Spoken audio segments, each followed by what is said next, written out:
Hello guys! Kumusta na po kayo? Welcome back po ulit sa Lutong Pinoy sa American. For today's video po, tayo naman po ay magluluto ng napakasarap na sabaw. Ito po yung ating beef bulalo. Ito po yung mga kailangan nating sangkap para po sa lulutuin natin ngayon. Ito po yung ating baka. Ito po yung bulalo natin at naglagay lang po ako ng konting laman dyan. Tapos meron po tayo dito white onion, yung ating sweet corn, green beans, green onions. Maglalagay po tayo ng beef cube, salt, black peppercorn, black ground pepper, yung ating pong pechay, repolyo, at saka po yung tubig na gagamitin natin. Pag-check nyo na lang po sa description below lahat po naman kailangan nating sangkap. At sa mga bago po dito sa aming channel, sana po mag-subscribe kayo sa Lutong Pinoy sa Amerika at pag-check nyo po yung other videos namin. Maraming salamat po. Umpisahan na po natin ang ating pagluluto ng ating beef bulalo. Dito po sa ating pot, lagay natin yung laman ng baka.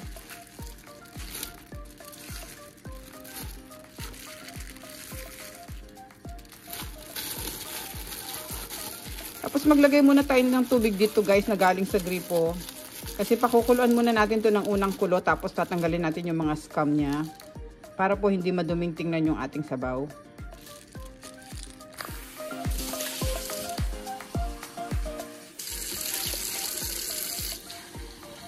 Hindi natin kailangan maglagay ng maraming tubig guys. Yung saktong mababad lang sila. Tapos pakukuluan muna natin. Salang natin sila sa apoy.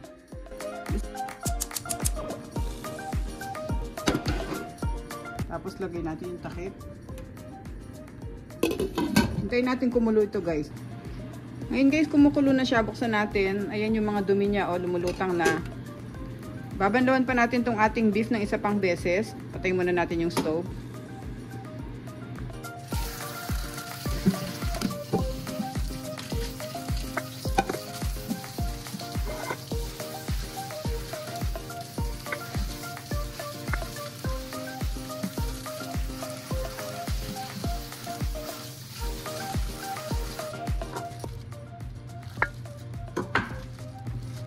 Ngayon guys, nalinisan na natin yung ating baka at nalinisan din natin tong ating pot. Ibabalik natin tong ating beef dito sa pot.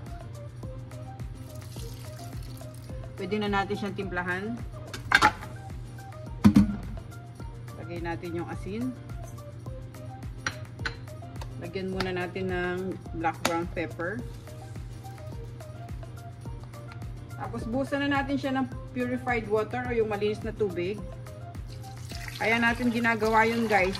Binabanlawan muna natin ng una. Or pinapakuluan natin ng una tapos babanlawan natin. Kasi hindi natin alam kung gaano kadumi yung nabibili nating karne. Lalo na sa mga palengke sa Pilipinas. Minsan kung ano yung mga dumadapo dyan. Kaya dapat. Nasa sa inyo rin naman yun guys kung gusto nyo gawin. Kung ayaw nyo gawin okay lang. Ngayon balik natin siya sa stove. Takpan natin. Hayaan muna natin siyang kumulo bago natin siya bilangan at pakukuluan natin siya ng 1 oras at kalahati. Hintayin muna po natin siyang kumulo guys. Ngayon guys, kumukulo na siya. Buksan natin. Haluin lang natin sandali. Tapos hihinaan natin yung apoy ng mahina para slow cook lang natin siya. At pakukuluan natin to ng 1 oras at kalahati. Okay, balik natin takip. Hinaan na natin yung apoy.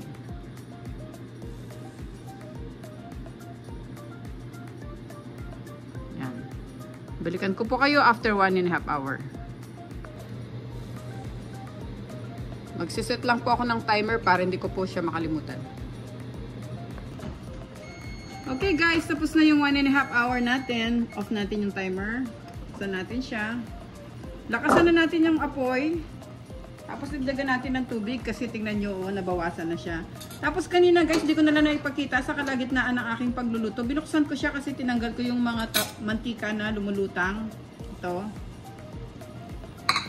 So, pwede pa natin tanggalin yung iba. Yan, meron pa oh.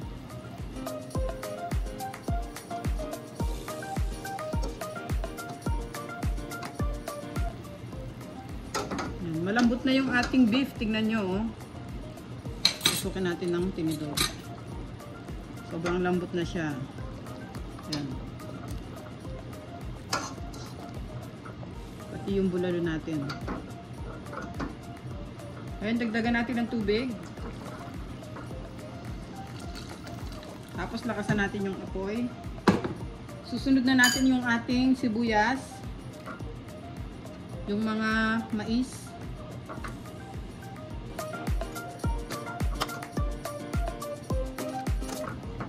Tapos timplahan na rin natin siya nitong ating beef cube.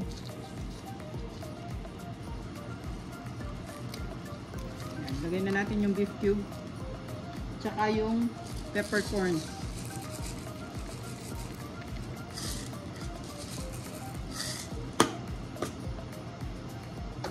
Mix muna natin.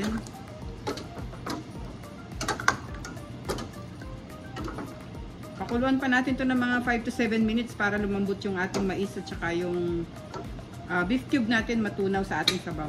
Okay, tatakpan ko ulit siya.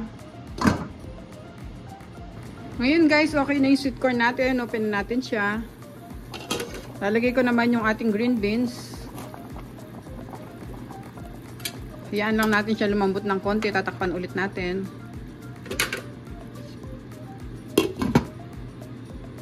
Ngayon, luto na yung ating green beans. Pwede na natin isunod yung mga iba pang gulay. Itong ating repolyo.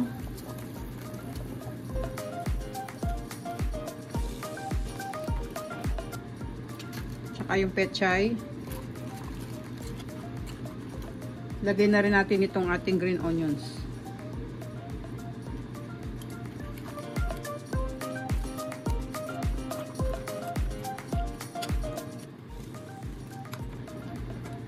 Tatakpan ulit natin to guys. Pakukuluan pa natin para maluto pa yung mga huling gulay na nilagay natin.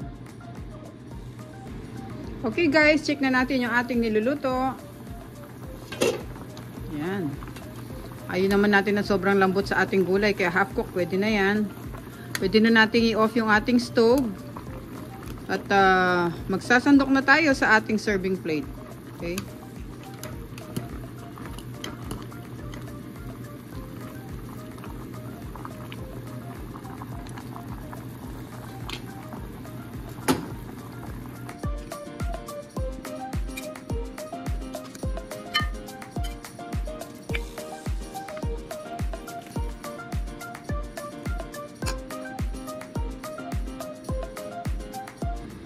Okay guys, thank you so much po for watching. Sana po nagustuhan nyo yung ating recipe ngayon. Napakasarap po nito, lalo na sausaw po natin siya sa anghang na patis na may kasamang kalamansi. Maraming salamat po ulit sa panonood sa Lutong Pinoy sa Amerika. At sana po sa mga bago din sa aming channel, mag-subscribe po kayo sa aming YouTube channel. At pakicheck nyo po yung other videos namin. Marami po kaming masasarap na recipe doon na makikita ninyo.